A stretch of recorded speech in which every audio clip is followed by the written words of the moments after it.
and every demon wants his pound of flesh. But I like to keep some things to myself. I like to keep my issues drawn. It's always darkest before the dawn. Child, it is time once again. The black void I was standing in was pressing back momentarily by the shimmering rainbow light that sat before me. The shadowy figure that had beaten me down reformed before me. Really? This again? I groaned out, throwing my head back in frustration. I don't have time! I was sent tumbling back as the rear hooves of the assaulting figure slammed up under my chin. Knowing what came after the hit to the ground last time, I rolled to my hooves quickly and narrowly avoided the shadow landing hard there, where I had just been. I kept my momentum up as the figure advanced, kicking and bucking, just slow enough that I could stay one step ahead of it. I just needed to stall long enough until it made its mistake as I spun for another buck, leaving it side wide open to where I could get to it. I pushed myself off with my rear hooves and put my forehead down, slamming hard into my assailant and sent it to the ground. I watched wide-eyed as it struck the ground and burst into a flurry of shadowy ribbons. Good. Again. Wait, what? I spun to face the disembodied voice, instead finding another shadowy figure already moving towards me. This one clearly more defined, more mare-like in shape than the last. In the last few seconds, before she got to me, I observed that she was faster, and in the second she saw through my attempt to dodge and slam me to the floor, I knew that she was a whole lot stronger. I braced myself for the inevitable beatdown, only to see the shadow mare dissipate into wispy streams. Not ready. Pain ebbed through my back as I stirred awake, as the only thing I could actually see was that I laid on the floor was the green pip-buck display. If the clock was correct, I'd only been out for a few minutes, and only had 6 left to restart the system. I grunted and sat myself up, rubbing my hoof at the back of my head and wincing as it was painful to the touch. Why shouldn't it be? Not like I just fell. I looked up, seeing the dim glimmer of the hatch only about 10 feet up giving off the light from my pip-buck. Regardless, I don't ever want to do that again. I could see my own breath as I just now realized that down here was as cold as it was on the surface. And thinking that it was odd, I swung my hoof down from my head, using my only source of light to shine around the area. The area I now sat in was a large circular intersection where 6 separate, wide hallways intersected, opaque icicles hanging from the pipes and wires that ran across the ceiling in every direction. Now that I'd gotten to the maintenance area, I was kind of at a loss for what to do next. The annoying computer filly thing didn't tell me how to restart the equipment, so either it's simple enough that a feral ghoul could do it, or I'm going to spend my last days in the deepest, darkest hole in the ground a pony could have found themselves in. Thinking of it, maybe my very own annoying computer thing has the answer. My voice echoed oddly in the dark space down here, reverberating in a way that I never quite heard before. When I looked down at the map the pip-buck showed, I was pretty sure of the reason. The layout of this room was 6 corridors that branched off into a symmetrical fashion, reminding me of a design that I'd seen once on a billboard in Manhattan. Is this place a snowflake? Of course. This probably has something to do with why it was all cold down here. But I still couldn't figure out if this place was supposed to look like this. My pip-buck emanated a small beep before updating the map, putting the triangular objective marker at the end of each of the hallways. Maybe it could actually help me when restarting this thing. Choosing a random hallway to go down, I figured that I could make this as fast as possible, seeing as whatever that red-eyed thing was could decide to show up at any time. Well, that, and if I didn't restart the reactor soon, I'd probably freeze to death down here. As I walked forward cautiously, I ran across several lumpy shapes on the floor. Shining softly in the pip-buck's light revealed them to be icy patches that rised up like small mounds. I brushed each one of them at the end as I walked by it, stopping as my hoof struck an odd protrusion from it.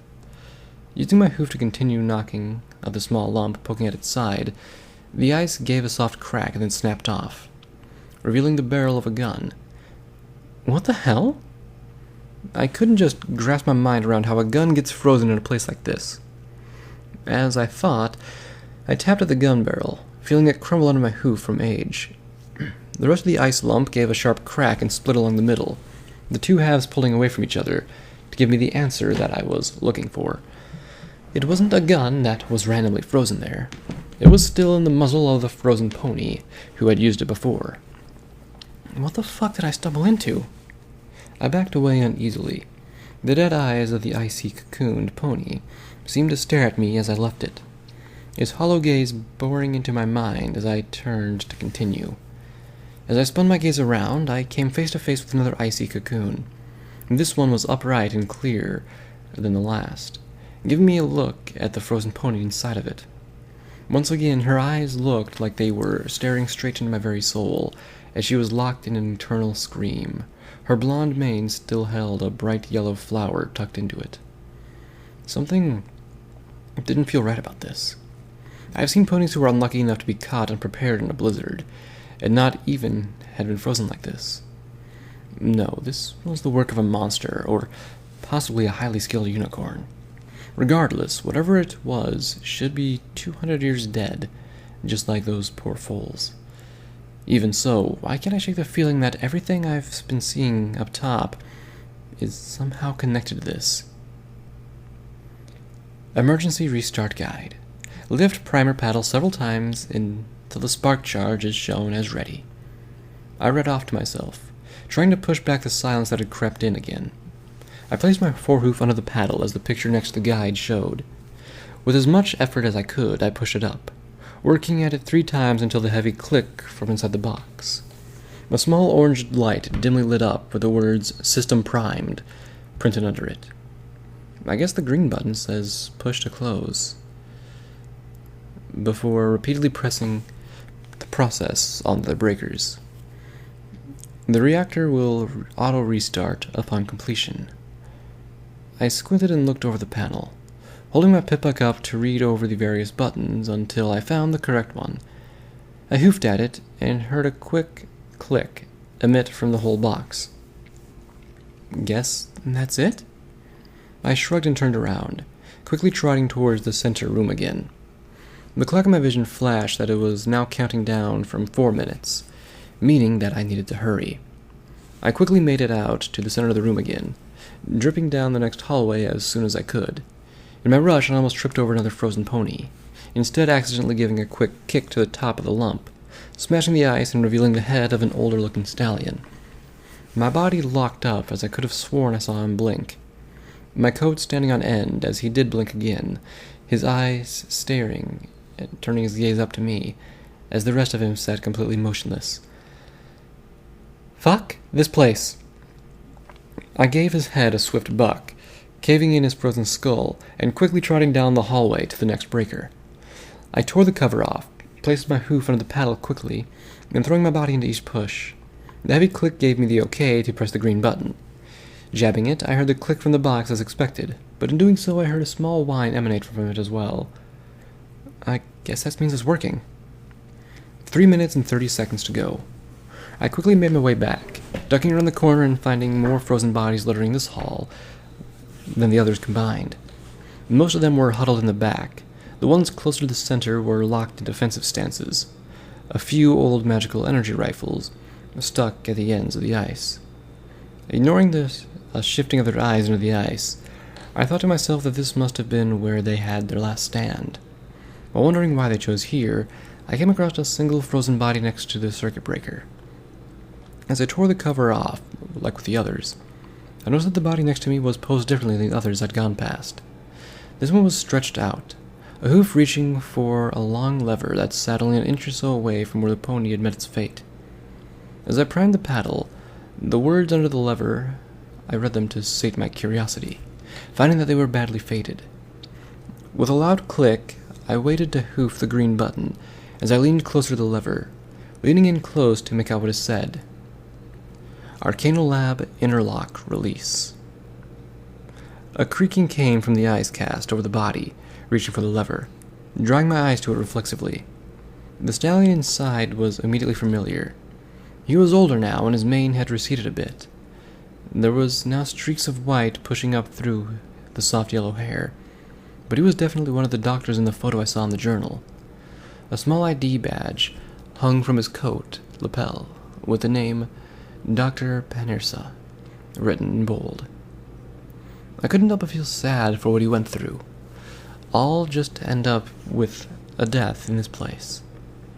As the clock in my vision clicked down with 3 minutes mark, I shook the thought from my head as I hoofed the green button, hearing a click before turning around and trotting back out.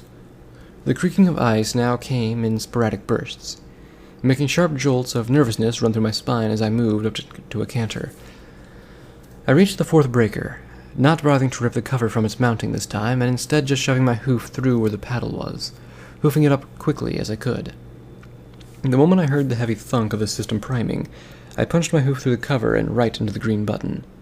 My ears perked up as another soft tone filled the walls, letting me know that only one pair of circuits remained.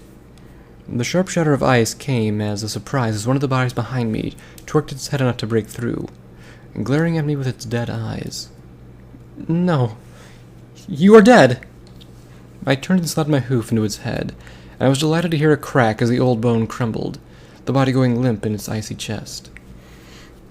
The chorus of shattering ice told me that it wasn't going to be the only body I'd have to contend with, and as I was now galloping back, I took a moment to stomp or bucket any bodies that I came across. I was going so fast that I wasn't focused on where I was, and I ended up slamming myself into the 5th spell circuit breaker. My forehooves ached as I struggled to throw the paddle another few times, straining on the last one with a whine, right up to the point that the heavy click sounded. I punched the green button and took off towards the center, the dim light of the pip-buck highlighting one of the bodies that was now shambling towards me from the first hallway I went down. I barreled right through another as I turned to look where I was going, nearly losing my hoofing as I was shoved back against the wall. And this was it, the last one I needed, and, with the clock ticking down to 1 minute, I grunted and shoved my hoof through the panel covering, pressing my hoof to the underside of the paddle. It wasn't there. In a panic, I scrambled to rip the rest of the cover off the breaker, finding that the last paddle had been broken off only an inch or so from the pivot point. I put my hoof onto it, and curled my other forehoof under it, letting out a short yell as I pushed it up the first time. I took a few deep breaths as it reset, yelling again as I threw it up the second time. The sound of slow hoof steps were getting louder as the dead didn't wish to wait for me to join them.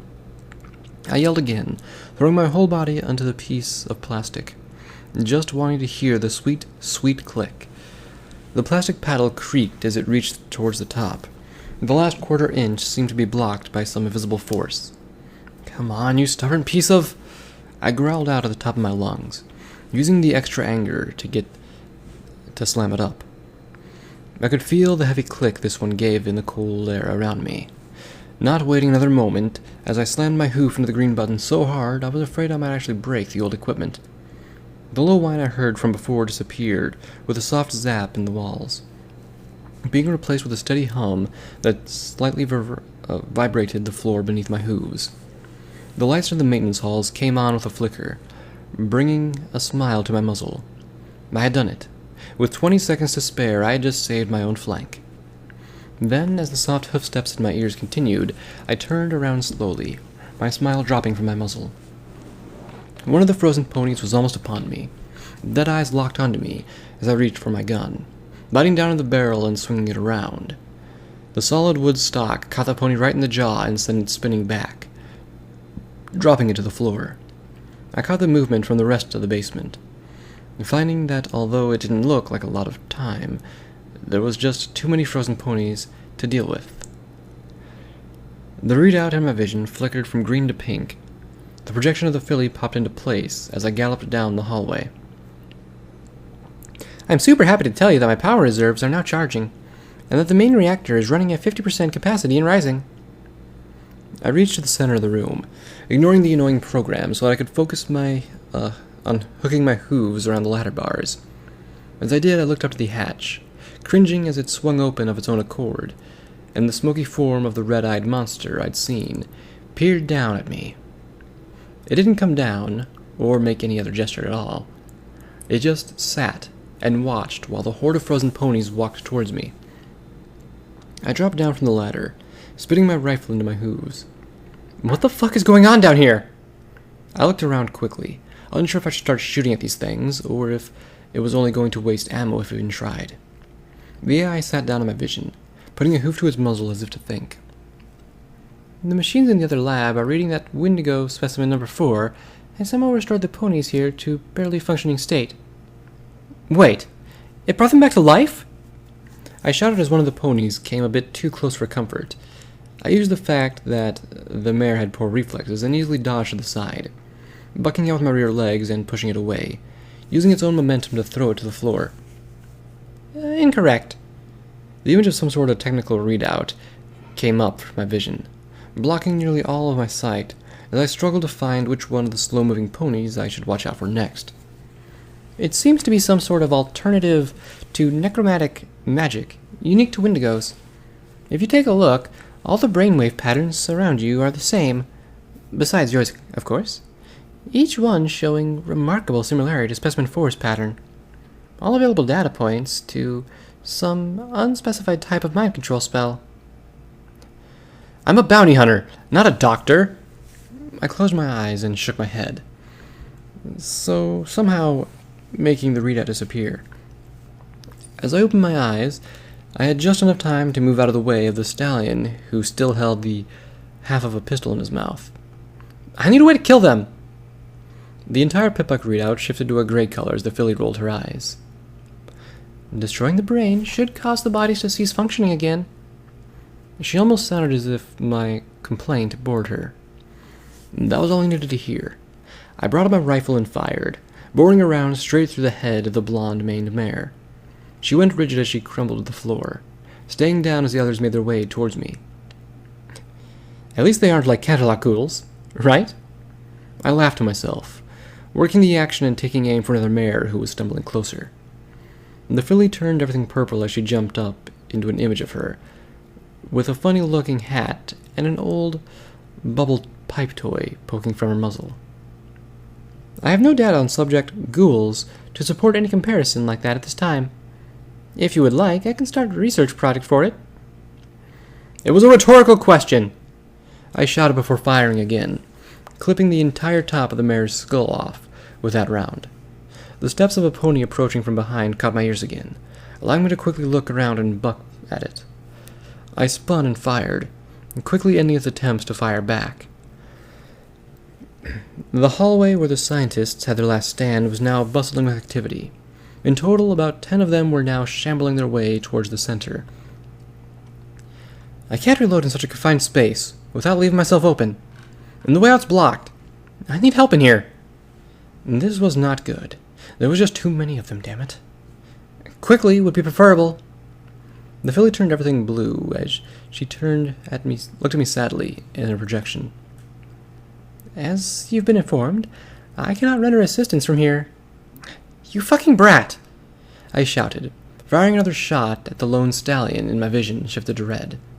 The change threw my aim off, striking the stallion in the chest and doing little to stop him. You're a little goddess-damn liar. Don't call me that! I'm not a liar! The filly roared and stomped in my vision. I helped you, and you promised to help me.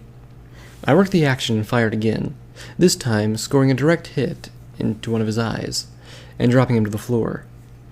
I bit down on the hot barrel, and galloped over to the hallway he appeared from, posting myself against the wall as I spit the gun back into my hooves, and worked the action again, taking aim for the next closest pony before pulling the trigger. Click. Fuck! I need a way out now! I screamed, dropping my rifle to the floor and just trying to stay one step ahead as the crowd surrounded me. My vision quickly changed to green as the filly stood plainly as she spoke. I have assessed that I can activate the failsafe to the Wendigo containment chamber, but I lack control needed to activate it. There is a lever next to one of the spell circuit breakers that will render control of it to me. I growled as I pushed off the walls with my hooves, throwing my shoulder into one of the stallions that was nearby to knock him away. I slammed against the cold floor next to him, quickly pushing myself back up and making a break for the hallway with the lever. I managed to make it past the lump of them before they sealed it off, finding myself barreling straight forward Dr. Panacea, who had been the last one to unthaw. Slumming past him, I drove at the lever, hooking my fetlocks around it and dragging it down as I slid to the wall. A loud thud accompanied the lever as it reached the bottom, the ringing in my ears from the repeated gunshots dropping off to inform me that the shambling ponies were still making their way towards me. I spun and pressed myself back against the wall. Every option I had to escape had been used. This was it. And to be honest, I didn't exactly know what they were going to do to me, but I knew it was going to hurt. My vision turned to pink as the filly bounced on her hooves. "Failsafe's loaded and primed. Sorry, Mr. Wendigo, but you've been fired." Her jubilant voice was accompanied by a set of sharp pops that I could feel vibrate the walls. Each of the frozen ponies before me convulsed a few times before falling to the floor. And as I gasped to get back the breath I didn't realize I'd been holding, the filly sat in my vision and smiled. "Guess he didn't get the memo. The lab's officially closed." As I sat there, I looked down at the body of Dr. Panacea, wondering to myself just why he was the last one to wake up, and if he died hating himself for not reaching the lever in time. You know, the doctor always carried an autolog in his pocket. Maybe that would answer your questions. The AI wore a bright smile, sitting proudly in the corner of my vision as the readout shifted from an annoyingly bright white. "Get out of my head!" I grumbled, and knocked at the pip-buck with a hoof. Seriously, the one place I would think I could actually be alone at, and this thing has to be able to get to it. "Fine, I'll just go. Your friend and I will be waiting for you when you're done." She flipped the readout to blue as she pouted softly before fizzing away, resetting my pip-buck to its standard green. I rolled my eyes and let out a long sigh, my eyes stopping as they resettled on the doctor's lab coat. What's the harm? I didn't know why, but now that she mentioned it, and that the threat was now gone, my curiosity was clipping away at the want to do anything else but listen to that log. I stuck my hoof into his pockets, stopping when I felt the flat, rectangular recording box, hoofing it over to my pip-buck as Harmony had told me you could do. I chuckled to myself as the odd thought that Harmony was the same one from this place. But I sure hoped that she's not some century-and-a-half old mare, and just didn't tell me. Though her family had a weird history, so that doesn't seem that far-fetched. And she told me she's related to a ministry mare. But come on. Her name is Harmonic Drive. Every pony just calls her Harmony for short. I mean, she couldn't be hiding the fact that she was a pre-war project, could she? My pip-buck let out a beep and notified me that I had finished. I could find the recording in my notes section. I tossed the recording back onto the doctor's body and hoofed through the menus, bringing it up to the records section and selecting the one labeled "To My Dearest Harmony." With a soft click, the recording started. "To my dear Harmony, how are we feeling today?" "I'm fine, Doc," I replied instinctively, pausing to have no idea what possessed me to say that. The pause in the recording was just long enough for my reply before the voice continued. And that's what I thought. If you're listening to this record, then I suppose that I am no longer around to wait for news on if I will get to see you again. It may be because I have naturally reached that point in time that we all must, and shuffled off this mortal coil, or if our fears have realized, due to the end of the world. Just like when you cried when you got that nasty cut under your hoof from playing near the ventilation system, I am here to tell you that it will be all right.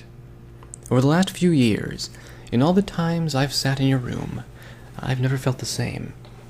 I miss hearing your joyous laughter. I miss seeing that bright green of your eyes when you find something that leaves you in awe. Most of all, I miss the warmth you brought to my life. More and more I wish that I could tear myself away from my project to look for what became of you.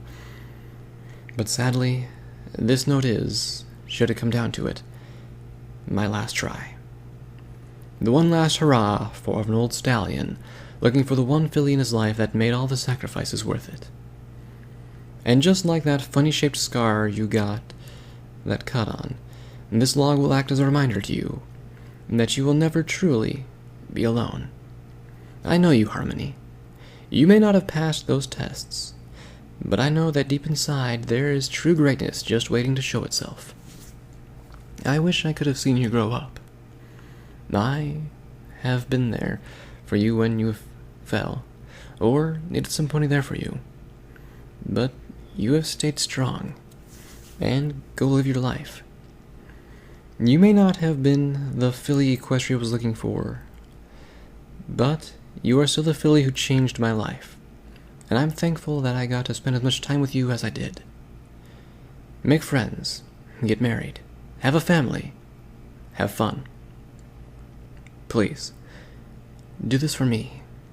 I've always wanted the best for you, my daughter. As the log stopped, I twisted the hoof my pip-buck was on and looked down at it. There was a small scar that resembled the number 3 sitting there that I had completely forgotten about since I was a young filly. I chuckled to myself as I remembered once saying that it looked like Dr. Patch's flank after the annual Hearth-warming Eve feast. I growled and put my hooves to my head. Why the fuck am I thinking this? I turned into my head against the wall a few times in frustration. I shook my head as one memory led to another, which led to yet another. This was also accompanied with a flood of emotions that felt foreign to me. None of these images, these thoughts, were mine. Just feeling like they were being shoved back into my mind to fit whatever they could. I quickly gathered my rifle and made my way to the ladder, looking up and feeling somewhat relieved that it sat open like before, but was lacking that overbearing shadow figure as it had. I pulled myself out of the maintenance hall, panting as I lay on the floor and stared up into the bright lighting that tinted everything red. For some reason, doing this gave me the most uncomfortable sense of familiarity that I had ever had. Like the worst deja vu you could imagine. Not wanting to take my time to contemplate this now that I had the AI thing to help Prius and I get out, I didn't spend any more time here than I already did. Pulling myself to my hooves, I walked towards the old Foals room that I had set up in the collapsed door, stopping as a brown object stood out to my vision to my left. I didn't remember that before, so when I turned, I couldn't remember how I had missed it before. The ragged and half-rotten form of a full stuffed bear sat in the dresser, looking lonely and forgotten, alone up there. More memories filled my head of a long time ago, the simple words slipping out past my lips without any aid by me. I miss you, Mr. Harry. I spoke softly, feeling as my eyes teared up for seemingly no reason, almost making me miss my pip-buck display when I shifted from pink again. I know you want to be left alone and all, but I just wanted to say. The AI rubbed a foreleg along the other bashfully. Welcome back home, Project Harmony. Chapter End. Memory is the diary from which we all carry about us. Quests finished, let there be light. Quest started, out of the freezer. Levels earned 1, perks earned none.